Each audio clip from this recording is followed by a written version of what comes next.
প্রথম এলো কখন তাহলে? সত্যি কথা বলবো, হ্যাঁ অবভিয়াসলি। ওই যে বলছিলাম আমি খুব পাকা। হ্যাঁ হ্যাঁ। আমার প্রেম এসেছিল 3 বছর বয়সে।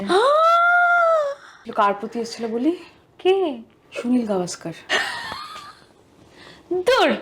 সত্যি আমি সুনীল গাভাস্কারকে বিয়ে করবই, একদম ফিক্স। এটা তো ক্রাশ হয়ে গেল। কিছুই ক্রাশ না, কিছু তো বুঝিই না ছাতা, কিন্তু তখন আমি সুনীল গাভাস্কারকে বিয়ে করব, এটা আমার ফাইনাল মানে ডিসিশন জানিয়েছিলাম বাড়িতে।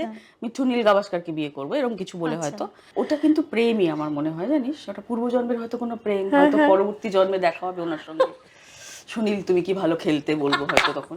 তো যাই হোক, সেই সুনীল গাভাস্কারকে বিয়ে করব ঠিক হয়েছিল।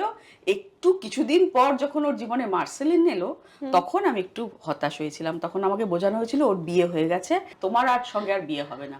বললাম ও আচ্ছা, মানে তখন একটু ব্যথা পেয়েছিলাম। এবং প্রেম খুব আর্লি স্টেজে জীবনে আমার প্রেম এসেছিল, এবং প্রেমটা ভেঙে গেছিল খুব আর্লি স্টেজে। নতুন নতুন মজার আড্ডার জন্য সাবস্ক্রাইব করুন let's talk with Meghla. Let's talk